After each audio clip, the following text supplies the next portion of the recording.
J'ai pas de conseils à vous donner aujourd'hui. J'ai pas fait de grandes recherches ou de réflexions profondes sur moi-même ou sur un sujet. Parce que j'en ai marre de chercher les réponses toute seule. Et j'ai juste envie de m'exprimer. Là maintenant, c'est pour ça que je vais vous expliquer dans cet épisode toutes les raisons pour lesquelles je retourne voir une psy. Je la connais pas encore, c'est mon premier rendez-vous cette semaine. Et franchement, je sais pas non plus si je partagerai avec vous le suivi, ce qui se passe, ce que j'apprends, etc. Je sais pas si j'en aurai envie ou pas dans les prochains épisodes.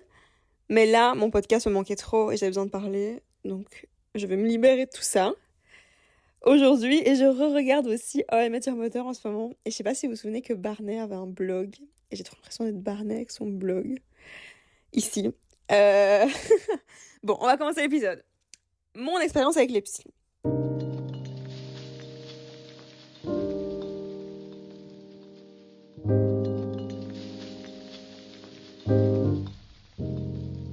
Je vais commencer par vous parler de mon expérience avec les psys. J'ai déjà été voir une psy à Charleroi.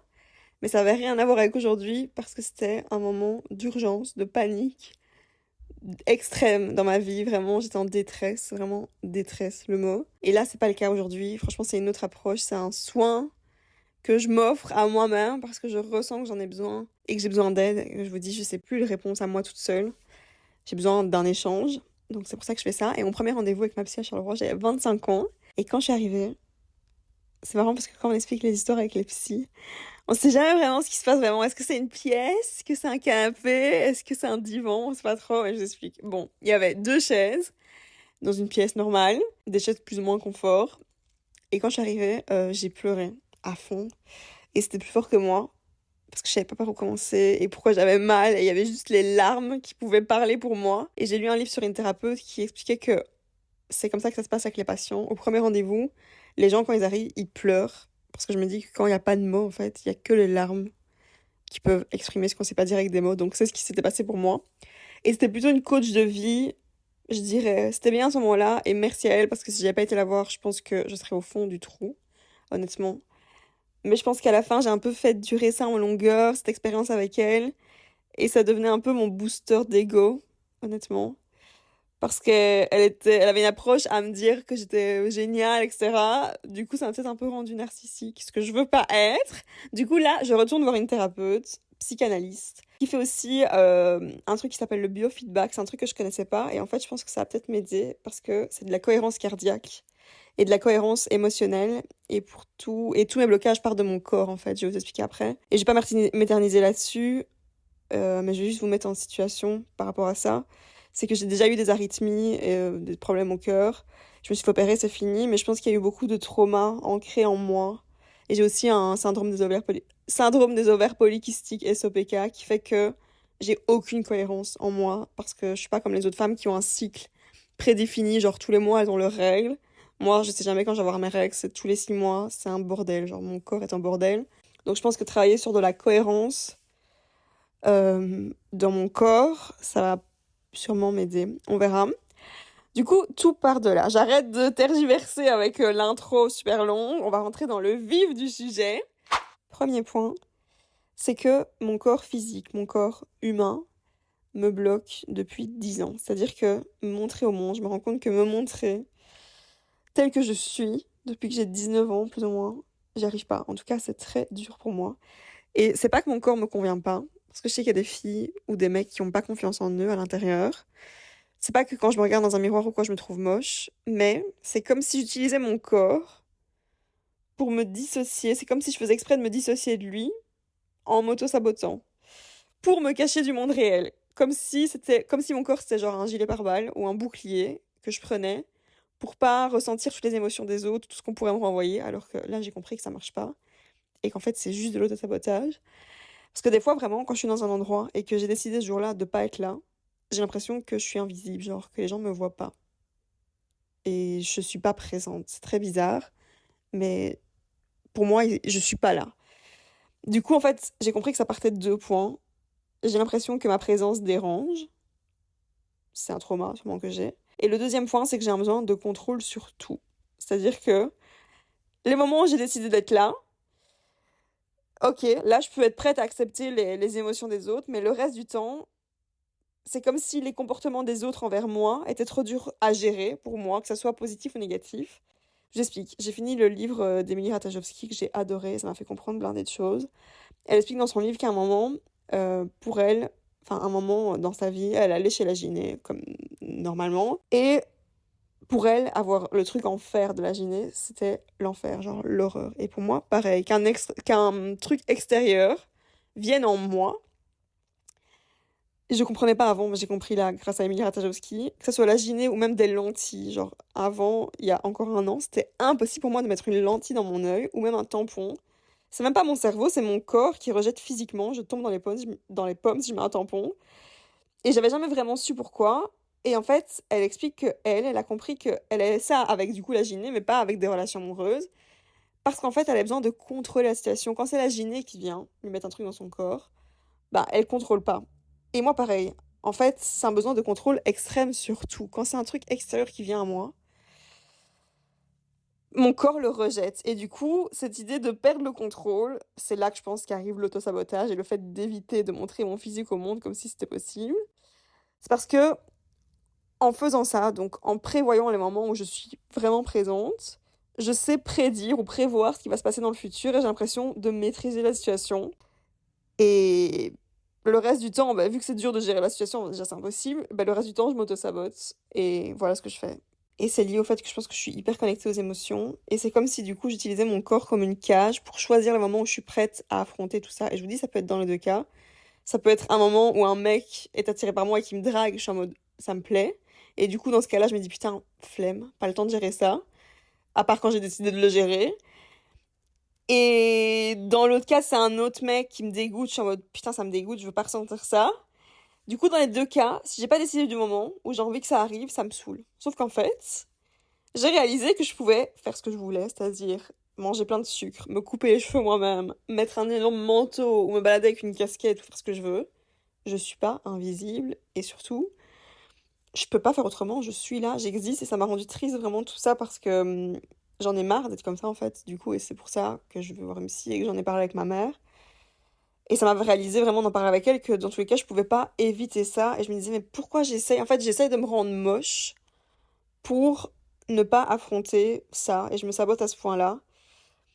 Et ma mère m'a dit que dans tous les cas, en fait, les gens, ils sont pas attirés, peu importe les émotions, que ce soit de l'attirance, de l'amitié ou j'en sais rien, par mes cheveux ou mon look ou par que sais-je, mais plutôt par mon charisme. Je vais expliquer pourquoi je dis ça, parce que j'ai fait des recherches là-dessus. Je me suis dit, en fait, quand je suis quelque part, oui, je suis pas invisible, donc ce que les gens ressentent envers moi, c'est pas mon charisme, c'est mon âme. Elle existe, ils ressentent une énergie, en fait, celle que je suis. Et essayer de tuer mon âme, j'ai essayé de le faire. J'ai essayé de tuer mon âme pendant des années, à un moment de ma vie d'ailleurs. C'est pour ça que j'étais voir la psy numéro un. Parce que je buvais, je fumais, j'essayais de prendre des drogues ou j'en sais rien. Et c'était tout un moment, je pense que dans tout ce parcours d'auto-sabotage, c'était pour tuer mon âme. Sauf que ça, j'ai arrêté. Là, il n'y a plus rien qui intoxique mon âme depuis des mois, donc elle est plus saine que jamais. Et pour revenir au charisme, je vous explique, je vous donne la définition du charisme, parce que ça m'a choquée en la lisant. En fait, c'est un don conféré par la grâce divine pour le bien commun. Et en fait, je me suis dit, ce que ma mère appelle ça du charisme, en fait, c'est mon âme, ce que je suis, mon âme. Et que même si j'essaie de saboter mon corps, ou j'en sais rien, faire tout ce que je veux, du coup, vu que c'est mon âme, c'est plus fort que ça, et je peux pas la cacher parce que j'existe, je suis là. Et j'ai envie de faire plein de choses sur Terre qui font que là, maintenant, j'ai envie d'être dans mon corps physique et d'arrêter de faire n'importe quoi. Du coup, pour revenir au corps humain, au physique, j'ai repensé à des événements qui me sont arrivés quand j'étais plus jeune et qui m'ont aussi bien traumatisée, niveau corps, sexualité, etc. Et c'était à l'école. Premier événement, à l'école, j'étais en 3e secondaire et je me suis fait renvoyer chez moi. J'ai dû rentrer chez moi parce que j'avais un short. Je me souviens exactement de cette journée et du short. C'était un short super dry en Vichy, rouge et bleu. Et c'était l'été. Et j'étais pas dans une école où il y avait un uniforme ou quoi, donc il y avait aucune raison de me renvoyer chez moi. Et cette prof, je sais même plus c'était quelle prof, a décidé ce jour-là qu'elle avait pas envie de me voir comme ça et que je devais rentrer chez moi, me changer.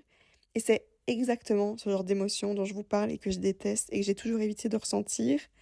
Parce que ça me dégoûtait en fait. Et j'avais même pas 15 ans, j'avais aucune conscience de mon corps, de ma sexualité ou ce que ça pouvait créer chez une femme qui était censée me montrer l'exemple parce que c'était ma prof et qui me regardait à ce moment-là comme si j'étais la reine des putes alors que je suis une enfant. Et ça a sûrement créé un trauma chez moi qui a fait que dans ma tête, je me suis dit, ben, mon corps dérange. Donc pour éviter d'affronter toutes ces émotions dégueulasses, ben, je me suis cachée, c'est ce que j'ai fait après, sûrement. Autre exemple, ça c'était en 6e secondaire. Et en cours de français, on devait écrire un livre, enfin reproduire un livre et le créer physiquement, donc faire un livre en papier, etc., et écrire à l'intérieur, et le rendre avec une histoire qu'on avait vue au cinéma, dans une série, dans un autre livre, une histoire inventée. On pouvait choisir ce qu'on voulait. On devait juste choisir une histoire qui, pour nous, valait la peine d'être retranscrite dans un livre qu'on allait créer nous-mêmes et qui était originale, qu'on a aimé ou peu importe. Et c'est ça le devoir. Du coup, il y en a dans ma classe qui ont choisi Harry Potter ou Disney ou j'en sais rien. Et moi, j'avais choisi, à ce moment-là, personne ne connaissait, mais je venais de regarder Black Mirror avec mon frère, c'était en 2011. Et c'était la saison 1 de Black Mirror, il n'y avait pas encore Netflix et tout. Donc c'était un peu peut-être choquant à l'époque, mais au final, voilà, tout le monde sait où on en est aujourd'hui. Et l'épisode, c'était... En gros, c'est un couple. À ce moment-là, dans l'épisode, tout le monde a une puce dans la nuque qui fait que dans cette puce, on peut visionner notre mémoire. Toutes les infos qu'on a dans notre mémoire sont stockées dans cette puce. Donc à tout moment, on peut revivre un moment dans un écran ou dans nos yeux qui s'est vraiment passé. Donc si j'avais cette puce, par exemple, maintenant, je pourrais me regarder en train d'enregistrer cet épisode parce que c'était enregistré dans cette puce. Et du coup, tout au long de l'épisode, le mec découvre que sa femme l'a trompé et lui demande de lui montrer les images et tout. Donc c'est tout un truc hyper choquant. Et à la fin, il découvre qu'il avait raison, en fait, elle l'a vraiment trompé. Et ils se séparent. Et c'est trop dur, en fait, pour lui de revivre après la séparation tous les moments. Parce que là, il se retrouve tout seul, alors qu'il avait jamais imaginé que ça allait se terminer avec sa femme et qu'elle l'avait trompé. Et du coup, ben, ce qu'il fait tout seul, c'est qu'il re-regarde toutes les images de elle et lui quand ils étaient heureux et tout. Et c'est trop dur pour lui. Et du coup, il se coupe la nuque et il retire la puce. Et voilà, c'est la fin de l'épisode. Le même thème que Eternal Sunshine, ou même là, le nouveau clip d'Ariana Grande, Eternal Sunshine, où en fait, c'est trop dur pour toi de revivre. En fait, c'est trop dur pour toi de repenser aux moments heureux et tu les effaces et tu fais en sorte de les oublier parce que c'est plus facile comme ça. Du coup, bref, j'avais choisi cet épisode-là pour en faire mon livre. L'épisode, il s'appelait L'histoire entière de toi. Et j'avais fait tout un livre un peu en métal, etc., pour que ça fasse un peu futuriste. Et j'étais fière de mon projet. J'étais en mode, c'est trop bien, on verra ce que ça donne. Et la réponse de la prof, je me souviens, je l'ai gardé ce truc, alors que j'ai jeté tous mes trucs d'école. Ça, je l'ai gardé tellement ça m'avait choqué. Bah, à l'époque, ça m'avait choqué, genre, je pensais que j'étais nulle, parce qu'elle avait tout barré en rouge. Elle avait écrit que j'étais vulgaire, dégueulasse.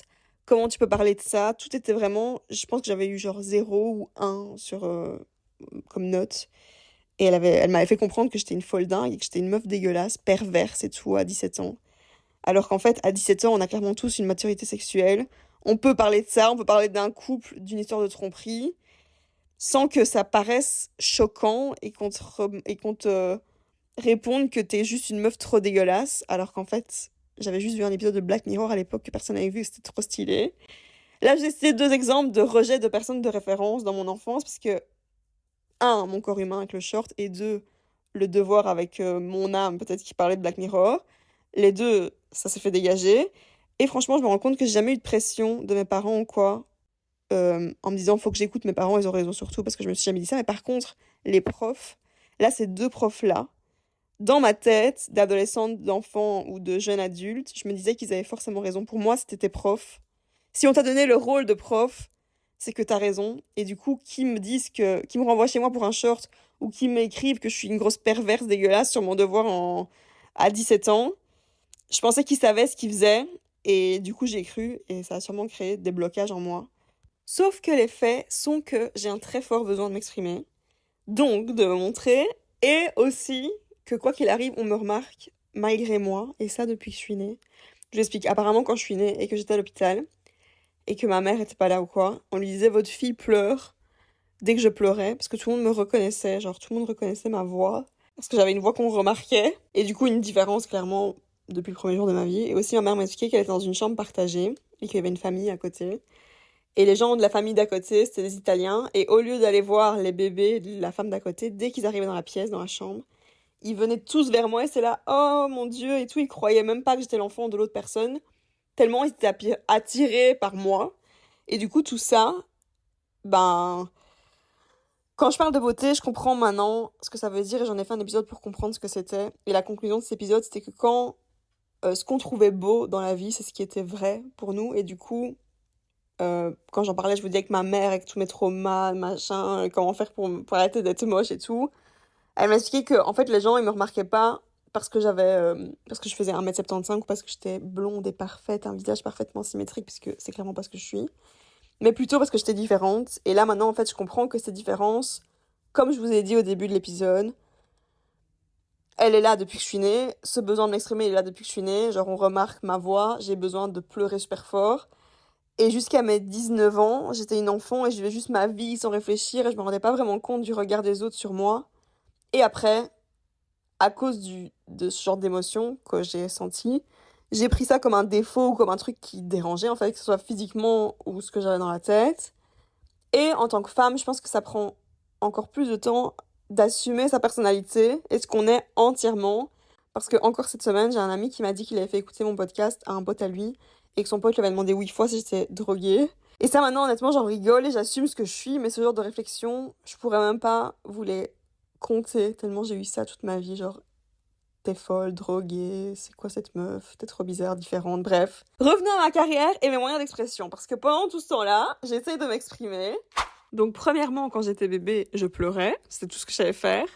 Après ça, vers 5 ans, j'ai commencé à chanter et là je comprends enfin ce qui se passait avec la musique en moi.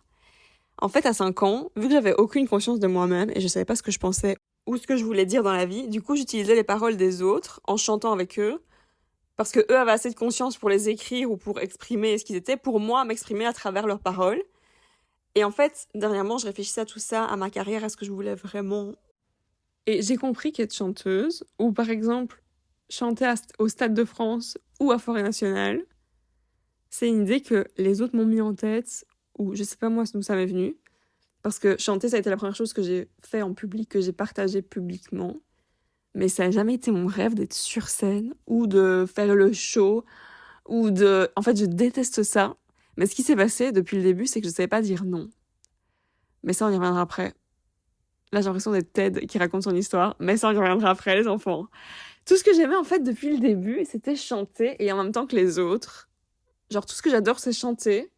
Mais avec Ariana Grande. Genre, chanter en même temps qu'Ariana Grande, une chanson, parce que j'adore la musique et j'adore chanter tout le temps. Mais chanter toute seule une cover d'Ariana Grande avec l'instrumental, c'est venu dans mon cerveau parce qu'un jour, j'ai pu gagner de l'argent en faisant ça, en faisant un mariage ou je ne sais quoi. Et inconsciemment, je me suis dit, ok, j'ai gagné de l'argent comme ça, donc je continue. Parce que je sais pas dire non, ni à l'argent, ni à l'amour. Je vous explique. J'ai envie d'être aimée, j'ai envie d'avoir de l'argent. Et là, je parle de chanter ou d'argent, mais pareil pour les relations amicales, familiales, amoureuses, ce que j'ai fait dans ma vie. C'était toujours pour être aimée, pour aller chercher de l'amour, et à des étapes différentes. Que ce soit dans ma jeunesse, pour des copines qui me demandaient pour sortir, c'était oui.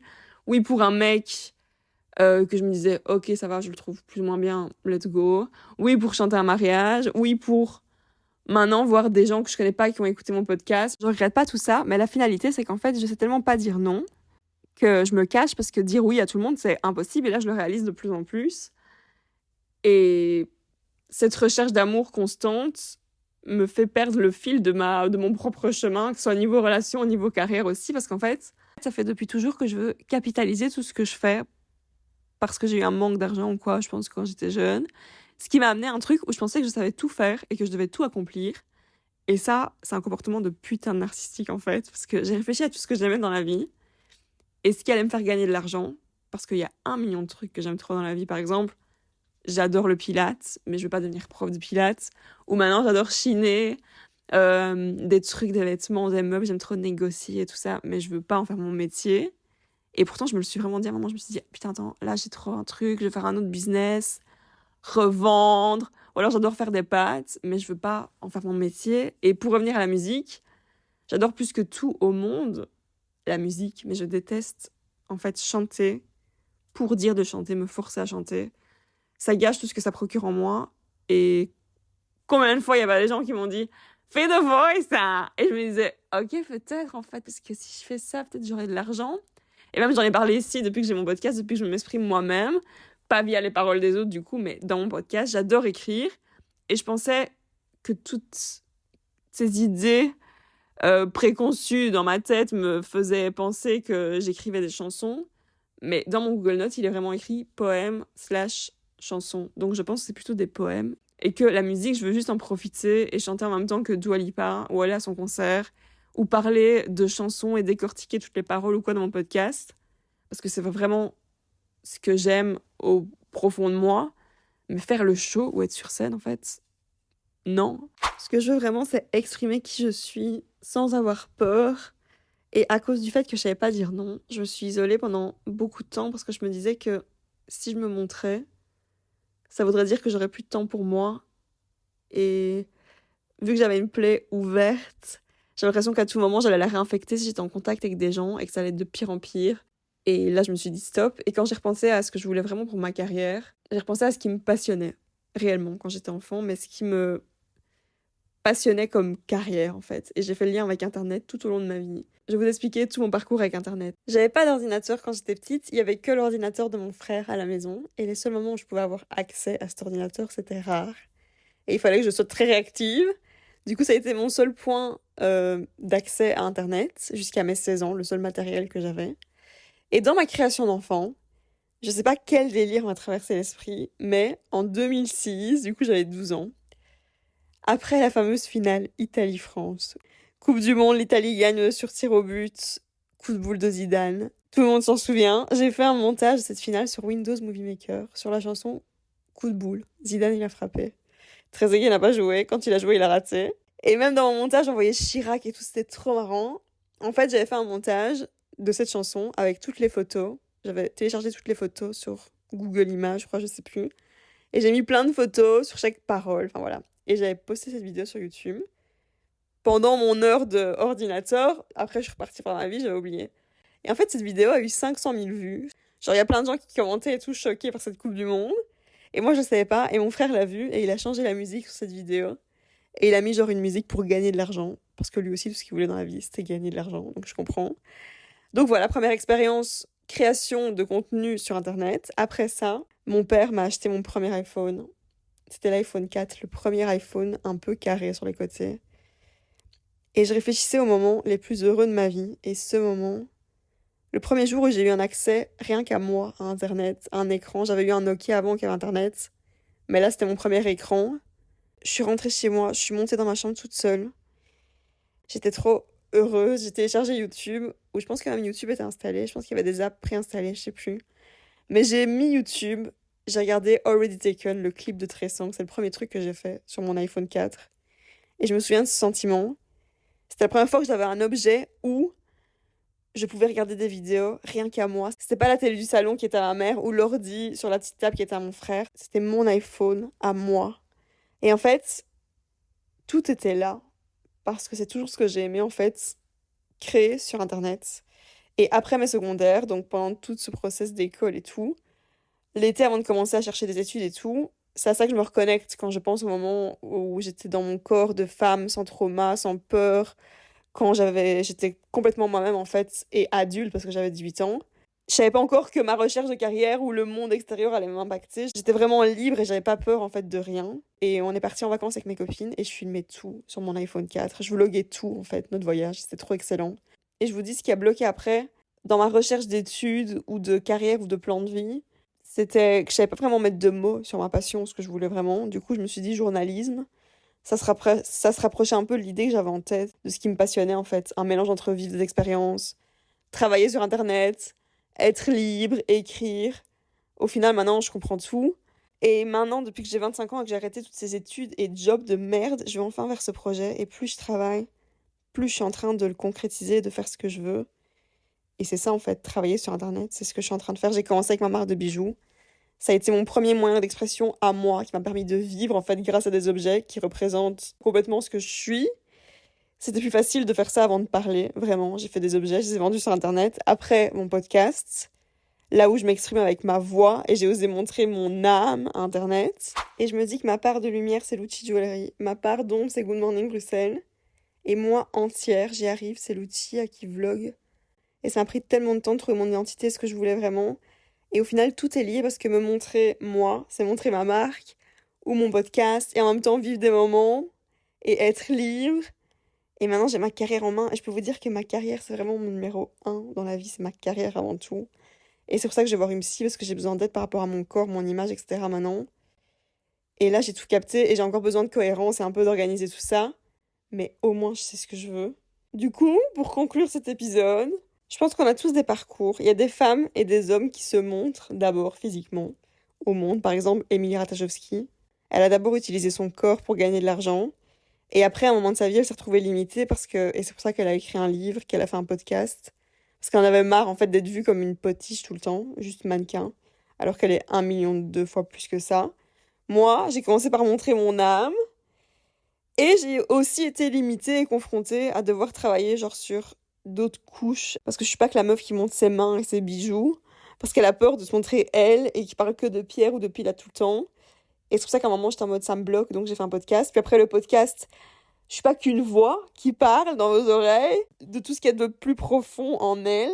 En fait, je suis un mélange de tout ça et je peux faire un plat de pâtes ou je chante en même temps que Dua Lipa le soir avec mon baffle et mon micro chez moi parce que c'est juste ça que j'aime. Ou partir en voyage avec mes copines et rigoler ou montrer mon corps en bikini ou mes looks, etc.